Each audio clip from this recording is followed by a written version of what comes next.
Good afternoon, everyone.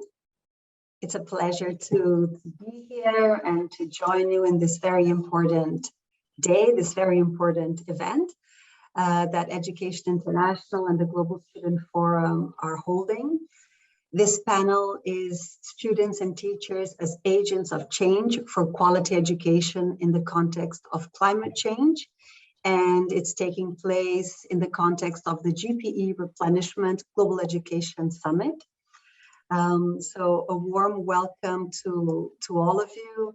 I would like to acknowledge the importance of this event as really a landmark in agenda setting and bringing together policymakers, decision makers, together with students, together with teachers, to really think through the importance of including climate and environmental education as a paramount important dimension of curriculum, be it from early childhood up to across all the different levels.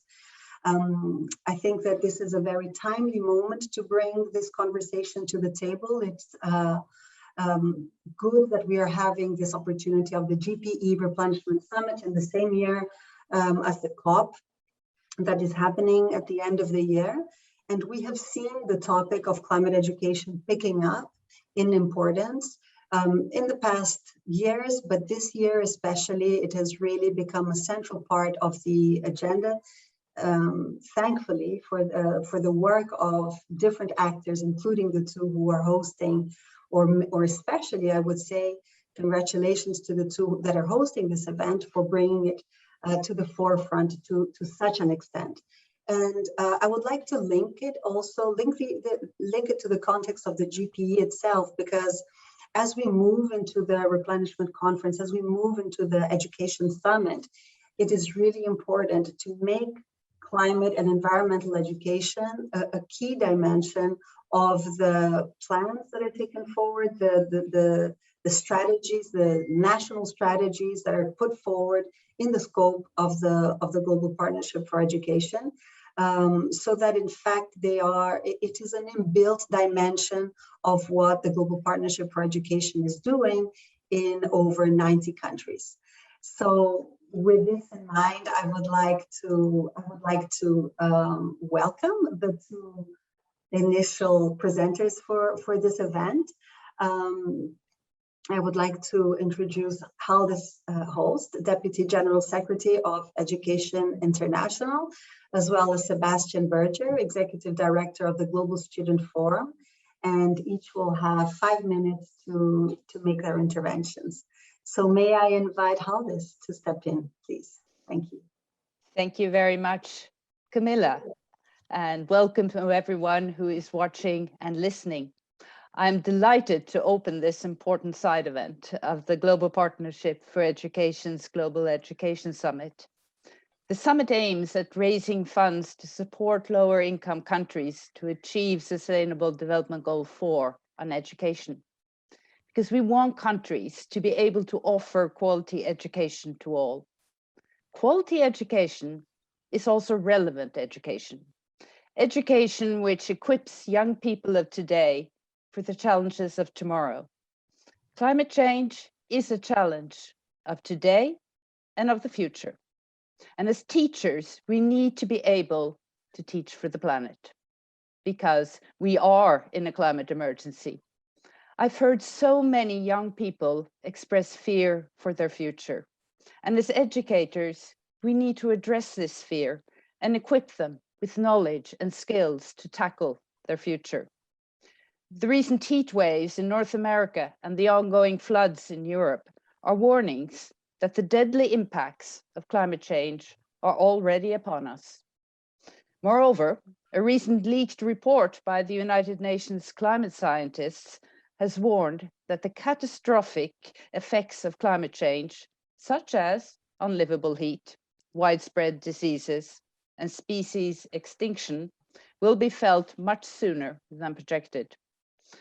Amidst growing uncertainty and future anxieties, the role of education in the fight against climate change has never been more imperative.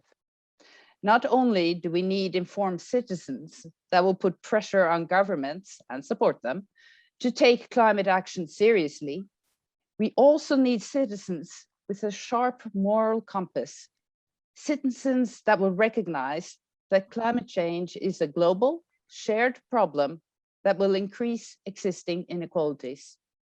Climate change will disproportionately impact those who have contributed least to the crisis, from frontline communities in the global south to vulnerable, marginalized people in the global north.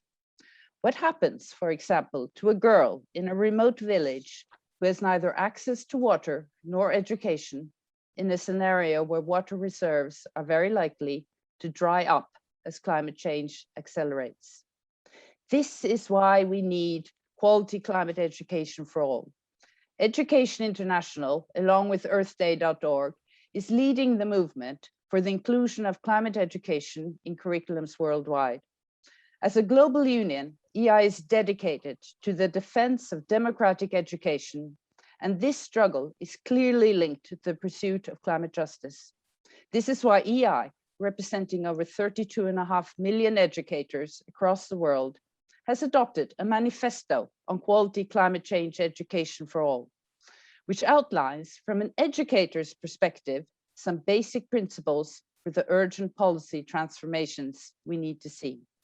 With our Teach for the Planet campaign, we're standing up for the rights of teachers, students, and the planet. This is also why EI has partnered with the Global Student Forum for this event.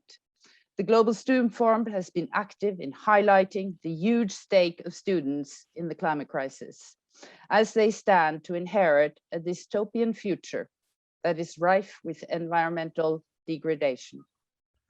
We believe that it is high time that climate change is taught in all schools and education institutions across the globe. We call on governments to include climate education as part of their national climate pledges and their education sector plans. If governments are to truly acknowledge that we are living in a climate emergency, then funding and resources must be allocated to the provision of comprehensive science and history-based climate change education with a civic action component. Furthermore, they must involve teachers and equip them with the necessary training and resources. We also call on donor countries to recognize their role in advancing climate education in severely underserved communities worldwide. The climate emergency lays bare the inherent injustices of the world, but it also presents a chance to make the world a more equitable and just place. We have the power to help reimagine society by animating present and future generations of students who will fight for a better world. And I look forward to the conversation today on joining together to make this happen. Thank you. Thank you so much, Haldis. Sebastian, over to you for your opening remarks. Thank you very much, Camilla and Haldis. Dear colleagues, let me start with expressing my gratitude on behalf of the Global Student Forum for the chance to co-host this side event with our partners from Education International. Students and teachers have always been united through a shared culture of syndicalism and a determination to challenge the political status quo when needed. Sadly, in relation to climate change, we know that this coalition unfolds at a critical juncture in history. Scientists agree that climate change represents the greatest threat humanity has ever faced. Overconsumption of natural resources, mass extinction of species, lasting damages caused by pollution, and persisting social injustices are well documented. As students and teachers, we listen to science and stand behind the scientific community. And together we need to act with urgency to defend future generations and our ecosystem at large. We believe that education for sustainable development and active citizenship is key to empowering students to shape a sustainable future. Schools and universities should mainstream local and global sustainability in teaching, research, and all their operations in order to fulfill their obligation towards creating more sustainable societies. Climate education is a central aspect of quality education, and students as well as teachers must be equipped to do their part to address the climate crisis and shape democratic, inclusive, and socially sustainable communities. Delivering quality climate education requires far-reaching changes in curricula and study programs. It also entails redesigning learning and teaching strategies in our institutions. That is why we believe that climate change education needs to be embedded into school and university curricula as a cross-disciplinary and core subject. Students should not only achieve climate literacy once they complete their education, they should also be, in our opinion, supported to carry out sustainability initiatives throughout their educational journey. This is something student-centered learning and stronger democratic involvement of students and staff in the operations of educational institutions should help to address. As the Global Federation of Teachers and the Global Federation of Students, Education International, and the Global Student Forum represent a lion's share of the worldwide education community. Considering the transformative power of education, it is to a certain extent in our hands and in the hands of our membership and our constituencies to turn the tide on global warming by making climate change education a focal point, front and center in teaching and learning. Together, we need to urge our governments to take immediate action before it's too late.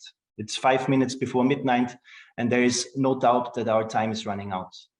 This is why the International Students Movement firmly supports the Teach for the Planet campaign and Education International manifesto on quality climate change education. We need a paradigm shift, and we need to implement environmental teachings and learnings to prohibit to keep the environmental catastrophe from happening, and hope that this event will contribute to making this shift a reality within GB countries by setting the agenda for the much needed increased investment in quality climate change education. I'm very much looking forward to the upcoming panel and want to thank everyone for joining us here today. Camilla, back to you. Thank you so much, Sebastian. Thank you so much, Aldous. I wanted to highlight a couple of things for moving into the conversation with our panelists. I think it's really important that both of you have highlighted science and history and civic engagement, because it's really something for us to bear in mind, the extent to which science and history have been under attack in a context of rising authoritarianism, and the extent to which there is a problem of denialism in many fronts, including, unfortunately, climate. And therefore, this understanding that we are not only trying to put in the agenda forefront climate education and climate literacy, which is in itself a huge feat, we are doing so at a moment where history and science are being contested to an enormous extent in many countries, so critical. And the element of civic engagement, really very important, right? Because it's not just about including certain topics inside the curriculum, but it's also about doing so together with the promotion of change, together with the promotion of attitudes and actions. And really, civic engagement is a means to really get outside the school into the community and really leverage debates, learning debates, teaching, learning debates, academic debates into the world, and promoting change. So thank you so much for highlighting these important dimensions as we kick off our conversation. I would like to remind everybody who is attending this event to please participate. You can share your comments and your thoughts throughout the webinar using the chat box that is at your disposal, or using the hashtag Teach for the Planet. The chat, by the way, colleagues, will be saved, so your comments will not be lost. And please also take advantage of the chat box to ask questions to the panelists. We'll be organizing some of these questions so that we can come back to them as we move along this very interactive panel. And I take the opportunity to present myself because I kicked off without actually saying I am the Education Director of Open Society Foundations, and a pleasure to be with all of you today. So We will now move to a conversation, to a dialogue involving policymakers, involving teacher unions and student unions. We have Yo Osei Adutum, Minister of Education of Ghana. We have Sifiso Nutfu, Chief Executive Officer, ZIMTA Zimbabwe, the union from Zimbabwe. And we have Angel Warira, the All African Student Union, and also GP Youth Leader and Global Student Forum member.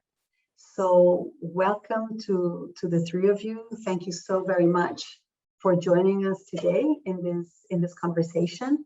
And the following dynamics will take place now. I will ask a question to each of you, and then we will open up a dialogue between the three of you. And afterwards, we will move to an interactive section. So first and foremost, a question to the Minister of Education of Ghana. Thank you again for joining us today. And I would like to ask you, how can education systems support climate action? And why should climate education be part of government's plans in the education sector? Over to you, Minister. Thank you very much, Camila. And to all my colleagues that are joining from various countries across the world, it's a very exciting time for all of us. I'm joining Tim Fojo, the Deputy Minister for Education. Was standing in for the Minister for Education, Dr. Yo Osei Adutum, who would have loved to be here in person, but is equally engaged in some other conversations and has asked that I convey his warm compliments to you all. Indeed, the concern to do with climate change is a collective concern. What happens, the interesting thing to do with climate change is that what happens in one country affects people living in every other country. And the role of education in tackling climate change challenges is essential. I do as many will agree with me, that education is one of the most influential platforms that a lot of changes can occur, a lot of changes can be initiated. And that is why this forum is very important and the focus on education. We on our side here in Ghana, and in recognition of what the power that education can play in addressing some of the most complex climate change challenges, the President, His Excellency Nana Dankwa Akufo-Addo, initiated a policy where 5 million children were engaged in a single day to plant trees.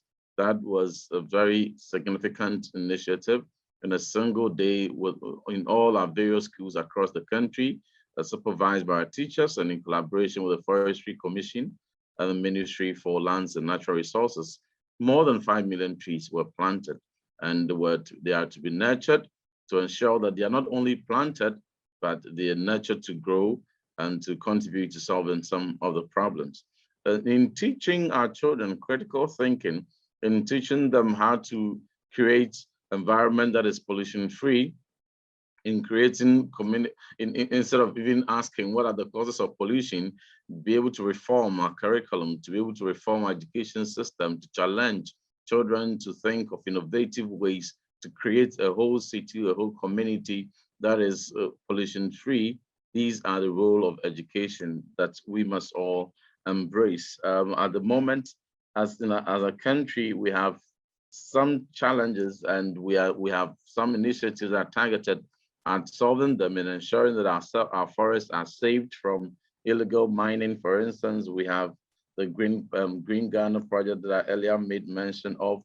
We're also encouraging that in all our various schools and education institutions, the use of solar panels for energy-related activities are done. So this is where we are, and this will be my initial comments, Camila.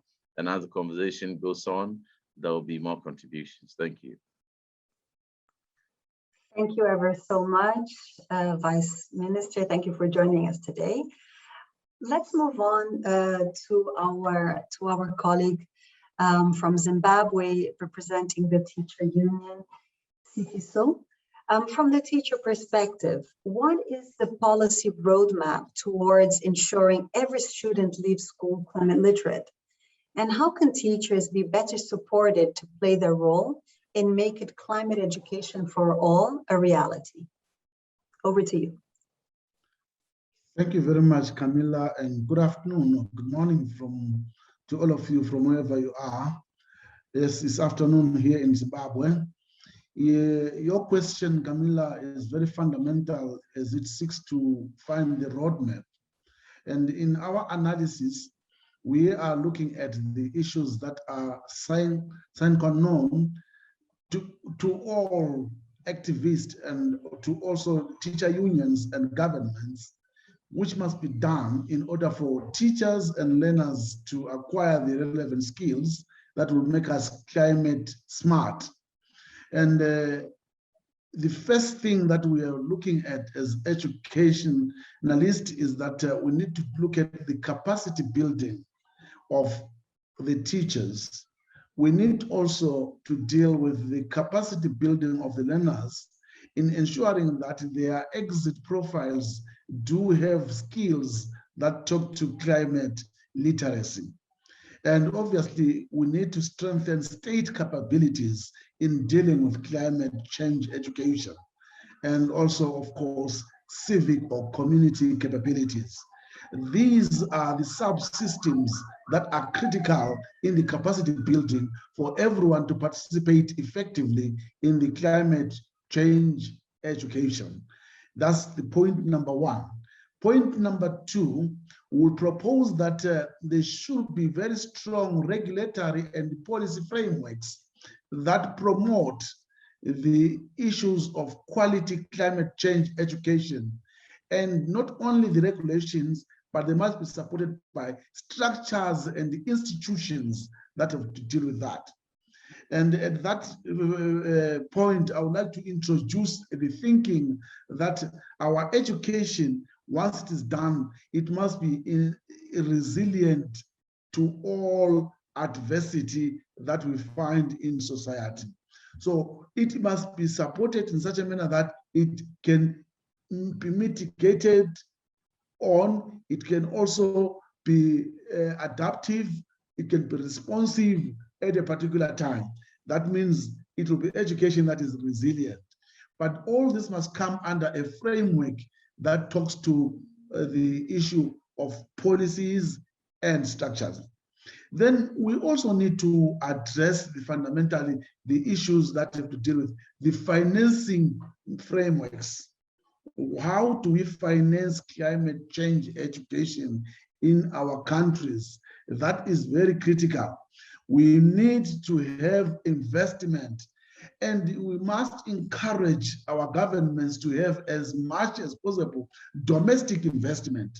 And domestic investment will guarantee sustainability so that we can continue with this resilient education from wherever we are, and in whatever calamities we face, we can then address them. And my last point on this will obviously talk to the issue of action for change. Once you have done that, then there's need for us to deal with what are the activities to be done to support climate change education. The first, obviously, would be to develop teaching and learning tools which are relevant to climate change education.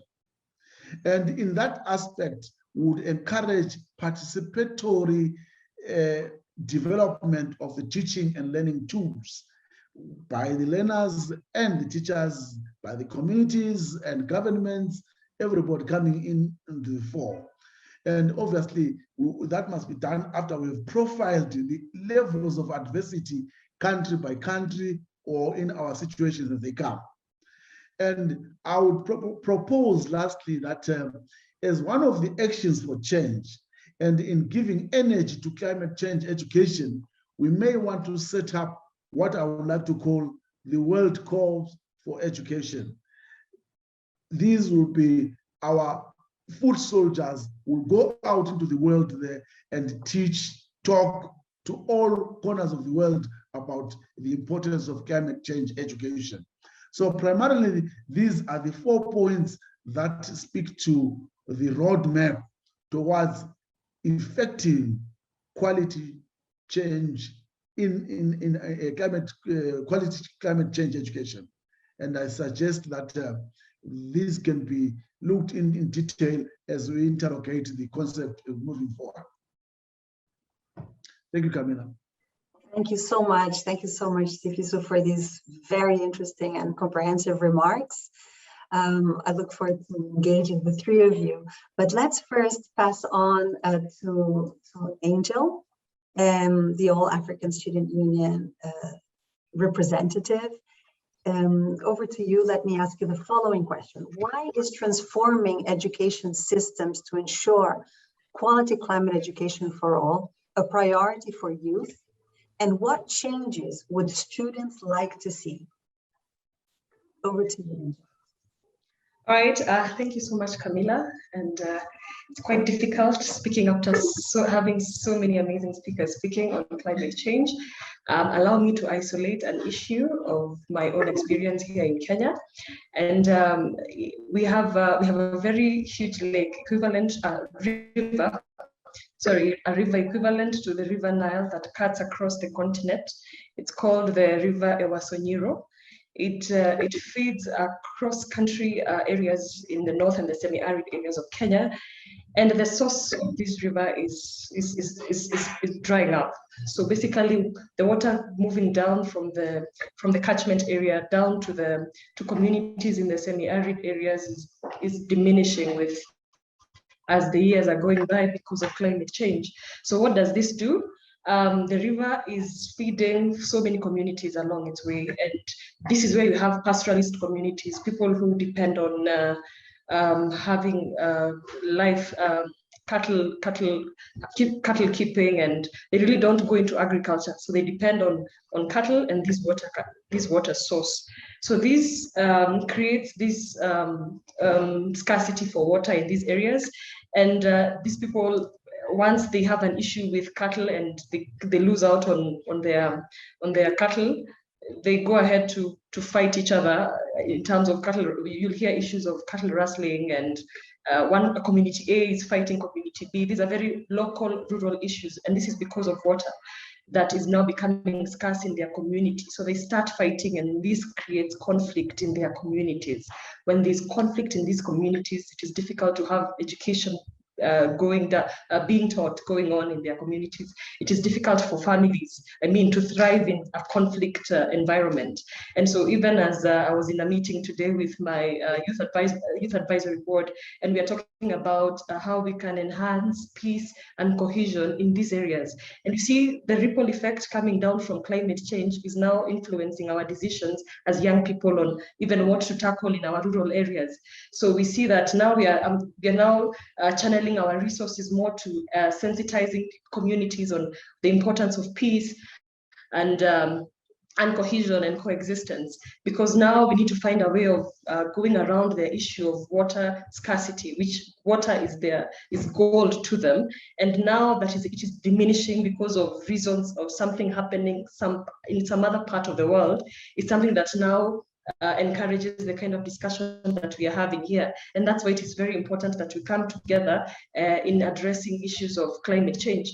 Again, COVID-19 has brought alive our issue of how interconnected we are, no matter where we are in the world. Something that is happening in some very remote community somewhere is affecting another end of the planet right halfway across the world. So now, at least it is now alive to us more than ever that what is happening in the UK is important to what is happening in a rural village here in Kenya. And this is quite encouraging that we have this and support the campaign for teaching greener issues in our curriculum. And I support that a lot. If we can have it rolled down to the lower levels of learning, that we can sensitize kids, because issues to do with climate change will take a very long time, because there are processes. We need to inculcate that into our normal way of living. It's like going to the gym. Lifestyle issues have to change. So our lifestyle has to change now when we talk about climate change. And this will start with our young ones who are in school between the ages of 8 to 13. That's when they need to have that conversation being alive in their spaces of school. Even as much as we have it more amplified in the tertiary level, we also need to find a way of trickling this message down to our younger ones, because they are the ones who will become champions, ambassadors, those who will drive this change much better, because they are the ones who are going to experience it much more in a magnified way than we are. So the other thing I would also ask young people to get alive onto the issues of climate change, to have them talked about in their spaces, because in this way we can use our voices to amplify these issues around climate change, and why it is important that we address them. It's coming down to causing conflict in our communities because of scarcity of resources, which is water now that we are looking into. And in this century, if you go into more details on climate change, we'll find out that our freshwater basins are diminishing. So water will become an issue in a few years if we don't if we don't initiate steps to curb the menace that we are getting ourselves into. So young people need to louder their voices on climate change, what they know about climate change. We are the ambassadors of our planet, so we are the ones better suited to take care of it.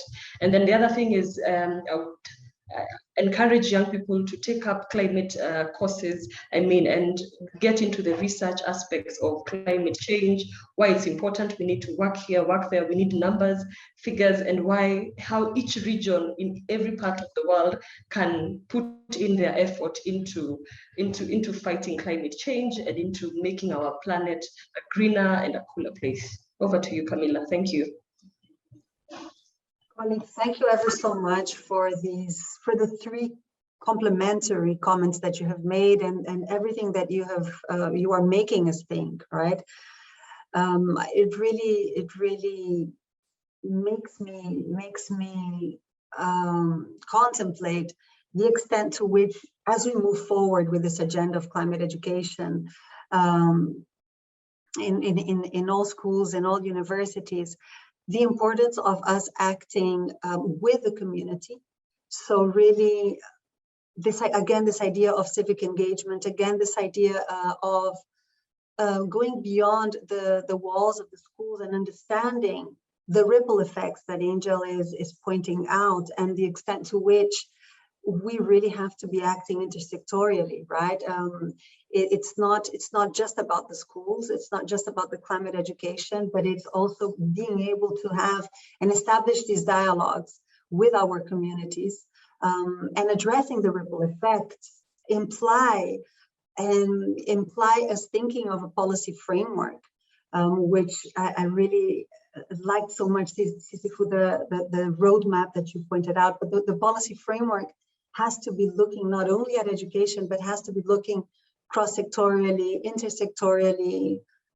Different ministries have to come on board and engage, precisely because it moves beyond education. Thank you so much, Angel, for pointing this out. And it really makes me think the importance of public awareness as well. If we have time in a little bit, maybe we can discuss it a little bit more. The dimensions of non-formal and informal education, the dimensions of awareness raising, just with our societies, and again, the role of even the media. So we'll move on to these in a little while. While in our next section, we will be able to have an interactive moment. But for the time being, colleagues, I would like us to move into a poll that will appear on screen. We will have a poll in 3 languages. So I ask those who are helping us with this event to bring up the poll on the screens. And in the meanwhile, colleagues, please do remember to send us questions in the chat so that we can have an interactive part coming up soon. But here we are with a live poll. So if colleagues can respond to it, it would be fantastic.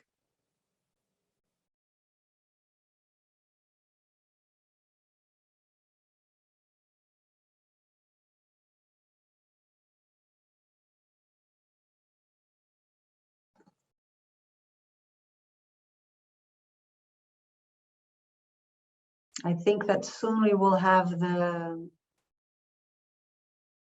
answer of our poll.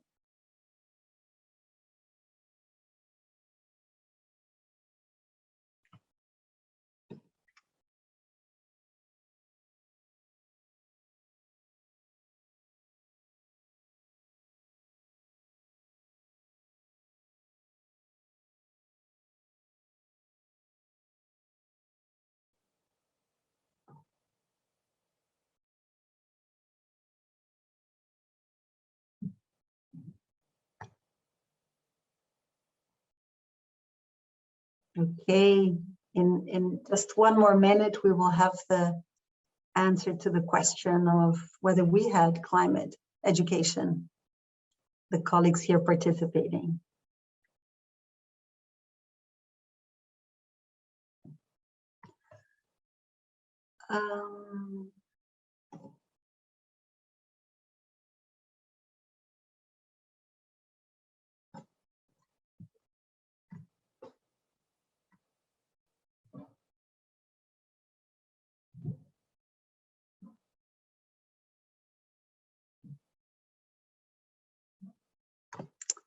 Here we are.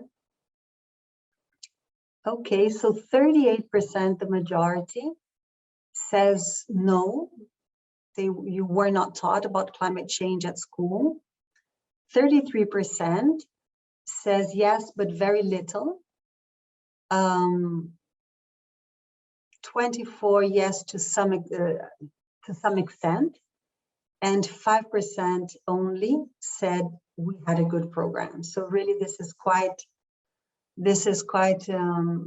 Yes, it points out the size of the challenge, colleagues, let alone mentioning the size of the challenge, because what we want is quality climate education. We want that scientific dimension. We want the history dimension. We want the civic engagement dimension. We want to go beyond the school. We want to act intersectorially. But what we are seeing in our poll is the extent of the challenge that we have. This has been a very absent conversation, despite the urgency, despite the size of the crisis that our planet is facing.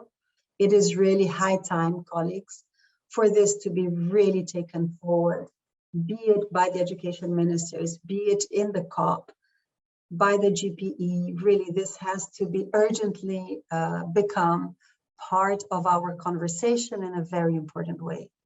Thank you so much for this poll, colleagues. I'm closing it here.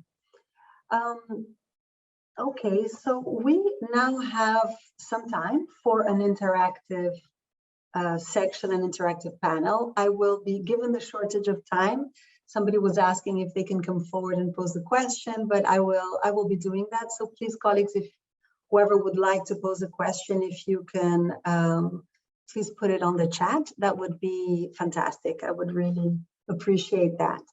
So we have a question that is being addressed to Sebastian. That says, Sebastian suggested that schools, colleges, and universities should reduce the carbon emissions of their operations. How would you recommend that unions and other organizations of teachers and students best advocate for that decarbonization? Thank you very much for this question. So I do think that if we want to improve sustainability of our educational institutions, it's not only teaching, but it's also really reflecting on how our educational institutions, especially higher education institutions, conduct in their operations. This is not only when it comes to having a critical view on what kind of resources are being purchased by the institutions, no matter if it's energy, if it's food, if it's paper, if it's anything you need for the running, but also when it comes to investing. Higher education institutions have massive budgets that are being invested in different parts of the world, and focusing on green investments is very important. The issue of reducing the emissions to net zero is something that has been taken forward by many students, and especially in the UK, there have been very strong campaigns pushing higher education institutions to divest.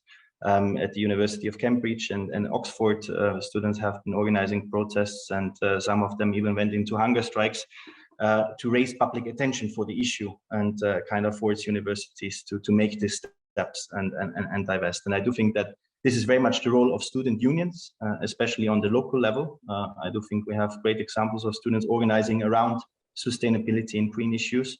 And I really do think if you put public pressure on universities, if the internal pressure is not enough, this is a good way of dealing with the issue. And I think the coalition between teachers and students is one that could be even more effective than just students lobbying for that. But we also know that our colleagues from the teaching staff in many universities are very much allies to these demands towards the universities of reducing their carbon emissions. I hope that answered the question to a certain extent. Thank you so much, Sebastian, for that. Yes, I would like to ask the panelists if they can share their considerations regarding this issue I raised around public awareness. To what extent do you think that there is public awareness of the importance of quality climate education? Is this an area that we as advocates from wherever we're coming in today, is this an area that we should also be attentive to? That would be one that I would like to ask. And I would like to ask particularly the Vice Minister regarding this challenge of intersectoriality, you know, talking to Angel's comment on how you have ripple effects. And you know, you are then taken to an arena that is really looking at conflict. So how is it that we can be looking, how can we be addressing quality climate education through an intersectorial lens and really mobilizing different parts of policymaking in order to be addressing these huge challenges that we are facing? But yeah, over to the three, if you could just comment on these. Whoever would like to come first.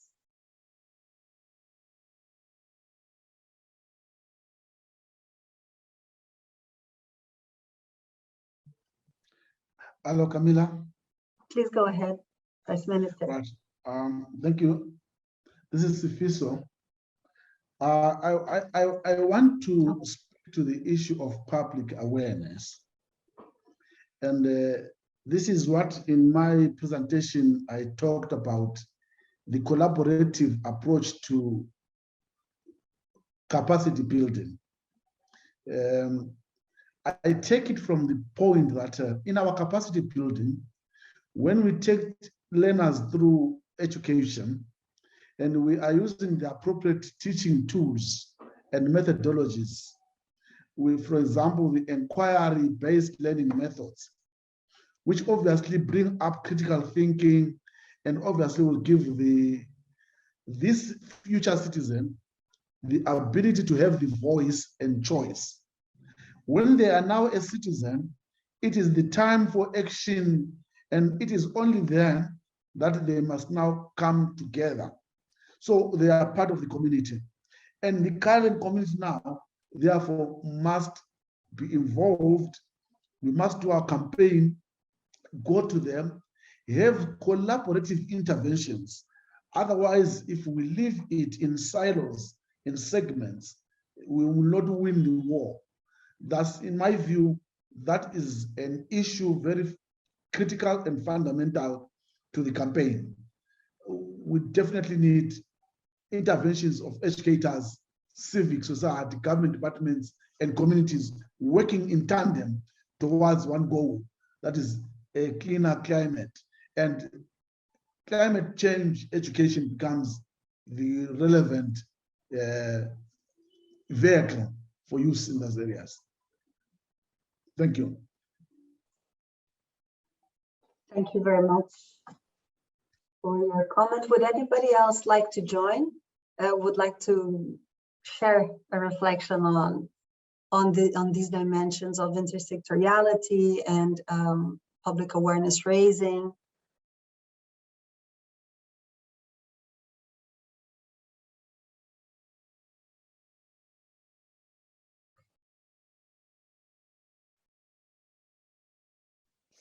May I, Camilla, so even though I'm not officially a panelist? Of course you can. In Hull this year, I thought because, you know, I think that working together is extremely important, but all of us have our starting point. And I had Sebastian also was talking about the importance of how specifically higher education institutions and student organizations work. I think you can adapt that also when you talk about teachers' unions and also education at even at early childhood level or primary school level. You can start with yourself. May I put out that challenge? That goes to student unions, it goes to education unions, can even go to governments and ministries. My own union here, I'm proud to say, in Norway, has conducted a climate audit of themselves. So you start looking at your own practice, because looking at your own practice, you can be aware of things that perhaps you weren't aware of, and that informs choices. Then you can, as professionals in your workplace, like with young children, you ask them, you take them on board, and you make theory into practice. And they can start with the small things. We heard from Ghana about planting trees.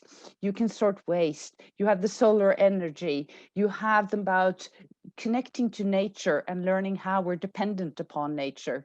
So through the activities, bottom up, influenced by your students, and your students are part of families. Families are part of communities, and this all links together. So I think that by having a starting point ourselves, where we are, what we can do, and use that ripple effect positively, like Angel was talking about the negative ripple effects, that we play off the positive ripple effects of doing what we can. We can't all do everything, but we can all do something. Thank you. Thank you, Haldis, for sharing that very important reflection. We have another question coming in here from the chat that is asking, are teacher training institutions changing their programs to reflect the need for better climate education? So who would like to take that one? Maybe Sifiso again and Haldis, if you, or anyone really, who could be sharing your perspective? You want to say a few words first, because I think it's this is why our call for a reform of curricula is so important, because if governments sign on to reforming their curricula, you also have to inform teacher training, because the teacher training is always based on the existing curricula in a country. So you can do both at the same time, but it's so important that the mandate lies there in the curriculum you want to deliver as climate change education, cross-disciplinary, and also with methodologies that work. Some countries have started, but there is much more to do across the world. It's very diverse. Anybody else would like to weigh in on this question on teacher training institutions? To the extent to which they're already changing. Yes, please go ahead. Thank you, Camilla. I think Aldis has just put it very aptly, and I won't add more, except to say, once we have done that, we now need to look at those teachers who are in service, who did not have the opportunity to be taught, or who may not have the opportunity to go back to school and be in the teacher training once more, but in service. Like in your quick research now, you must have seen that the participants, quite a large number, some who may be teachers, were not taught that. So what must we do now? We need to give them an in-service training, which is part of the capacity building. And thereafter, we validate and recognize their improved professional standing as a result of the enhanced quality climate change education which they have. Once we recognize it, it may earn them points for one reason or another, then it adds up value to their being in school. That's one thing that I'll add as part of our continuous training and development of the educators. Thank you so much. Thank you for these reflections. We have a question coming in, which I think might be our, let's say, our closing question over here. The question is the following. It's coming from the chat. Climate change is a global crisis which needs to be addressed by every government. How can we encourage all countries to focus on this surging problem? And I would add here, how can we make the best of the upcoming COP as an education community? I think that we are now engaging in the COP process, which I think is like something for us to really be celebrating. But how is it that any thoughts that you might want to share in like closing remarks? How is it that we can really be committing governments to take this on board? If each of you could just offer some closing remarks, that would be wonderful. Who would like to start? Angel, can I call on you? Oh, Andrew had your hand up. Go ahead, Angel. Yeah, when you think of government and the curriculum, and it's all a multi-stakeholder agreement that we need to come together into. And one thing we need to also focus on is working on a reward system of those who are going about best practices, and those who are also failing in their own way into contributing to this crisis. And I saw someone in the chat section talking about carbon emitter countries and other lesser carbon emitter countries, and we could work with that, because when the government feels that it is costing them to actually go about having best practices for climate change, then that means that governments are actually will actually be more accountable into making sure that they abide to these rules that we may agree on to. And then the other thing is that once countries start doing them, then other countries will pick them up. Like the case I saw in Rwanda, it's among the first countries to completely ban plastic bans usage in their country. And being a neighbor to Kenya here, Kenya picked that up, and now it's 2 years since the plastic ban, and it really had a very huge, it was a huge issue of point of concern at that time, because again, governments really are not on that end from the way I looked at it, because citizens were going to lose out on jobs, because now the plastic manufacturers had to now be phased out, and that means unemployment again. That was a very huge issue that government had to face here in Kenya, and it had to bring stakeholders from each end to try and tell them that we can't continue like this. We need to put a ban on plastic bags. It was very political. I mean, the huge companies went into trying to make the issue go away, but at least that law saw the light of the day, and today it's about 2 years since that happened, and now we are used to not having plastic bags, and it's now no longer an issue of regulating. Now it's an issue of abiding, and now our issue, the climate change issue, is now even more alive in our communities, because such legislation go all the way to our doorstep. It doesn't matter where you are in Kenya, whether you're in that semi-arid area or right here in Nairobi, it doesn't matter. You have to abide by those rules.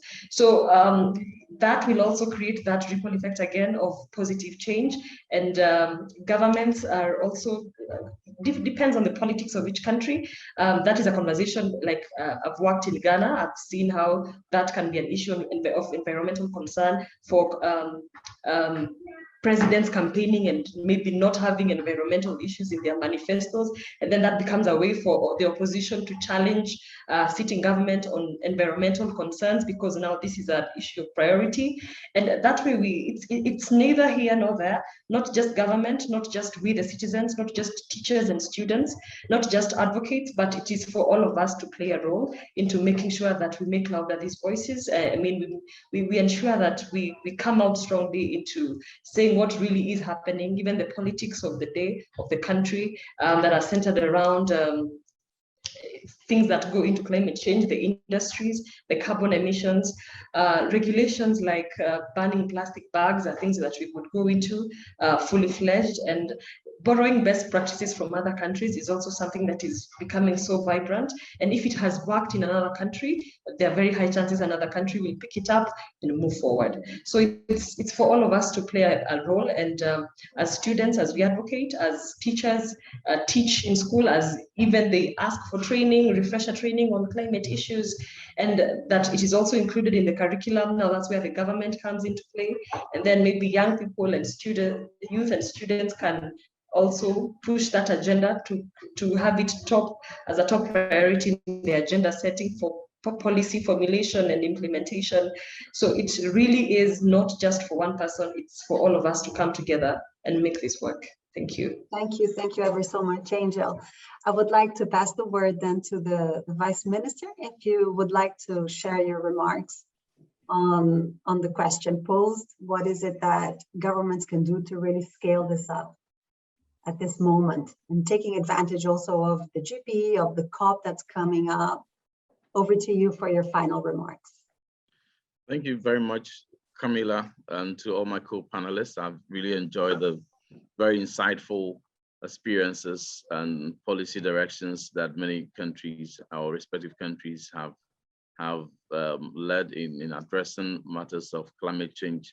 On our part, in 2016, the government launched the National Climate Policy, and in subsequent to that, a number of action plans have been implemented to ensure that we not only achieve targets, but we achieve relevant targets that are aligned to SDGs in climate change, particularly to do with SDG 4 and the role that teacher training institutions play in addressing matter of climate change. We recently have passed various reforms at teacher training or colleges of education, even reformed the curriculum. And at the basic level, we've moved away from objective-based to standard-based curriculum.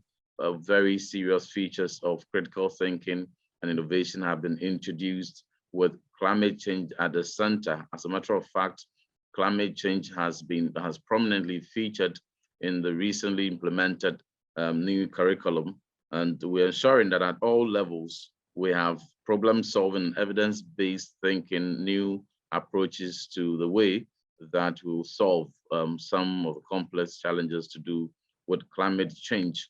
We also do encourage, and just last month, we had every child in every public school, and even in most cases, private schools as well, also joined in, and teachers leading for over 5 million trees to be planted and to be nurtured.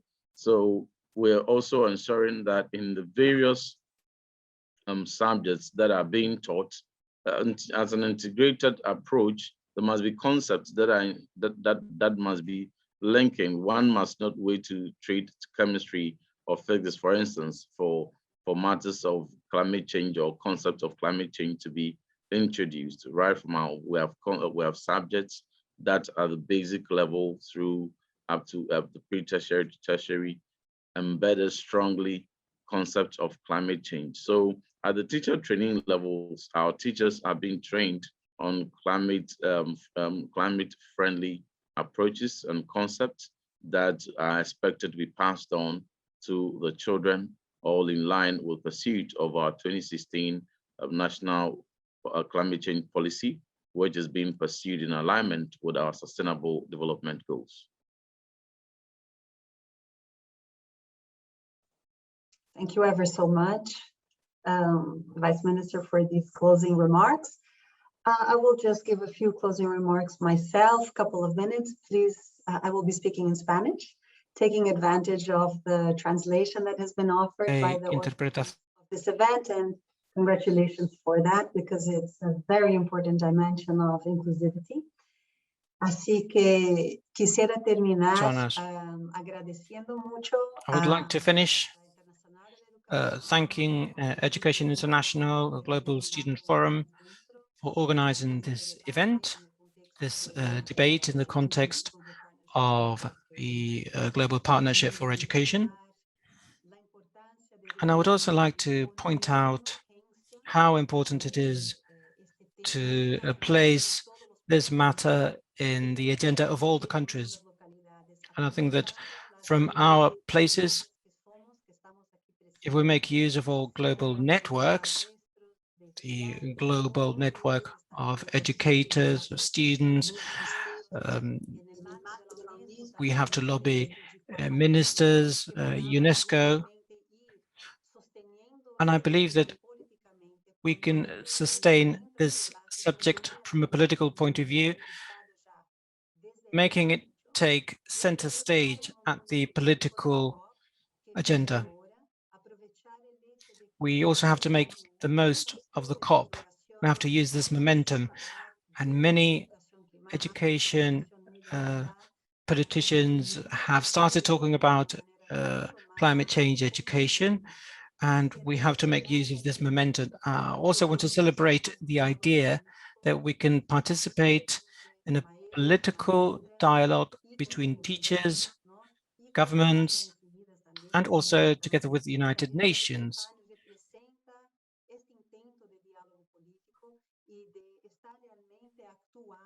So this kind of political dialogue can be very, very important. And let me just finish by saying that we will continue struggling from the place where we are, fighting for a sustainable planet, for a dignified and fair future for students and for each and every one of us. And we must always remember that students are not only our future, but also our present. So now is the time to act. And just to wrap up, I would like to remind you that Education International is going to show a very small video that I encourage you to watch.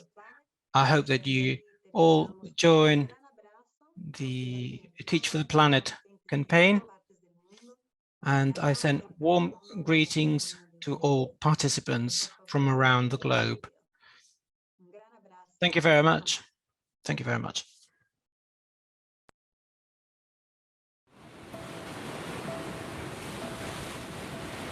The world needs climate change education now. As members of Education International, representing 32.5 million teachers and educators across the world, we call on all governments to make quality climate change education for all an immediate priority. Here's how. Every country must commit to making quality climate change education a reality for all students. Working together with education unions, student organizations, indigenous groups and other stakeholders, governments must implement well-funded, inclusive climate education. We must make sure that every student is climate literate and equipped with the skills and knowledge to tackle climate change and build a more sustainable future. Quality climate change education is based on science and fosters critical thinking and civic engagement. It must motivate students and empower them to take action for climate justice in their communities and beyond. Teachers must be trained and supported. Governments must ensure that training and continuous professional development programs have the funding and resources they need. Educational infrastructure needs to be safe, climate resilient, and environmentally friendly. The fight against climate change must have an education face and a teacher's voice in every area of the world. Join us.